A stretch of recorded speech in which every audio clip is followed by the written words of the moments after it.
In front of me is Redmi Note 11 Pro, and today I would like to show you how you can use split screen on this device.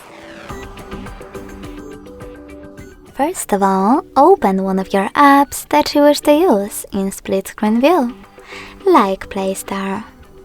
Now access this app in the background.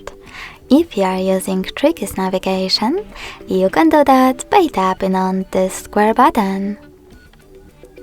Then hold your app and click on this icon with two rectangles under padlock.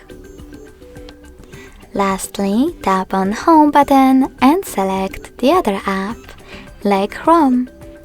As you can see now, I can use both at the same time. If you wish to go back from this mode, drag the first app upwards or downwards and select Home button. Thanks so much for watching. If you enjoyed this video, smash that like button, comment and subscribe. Bye!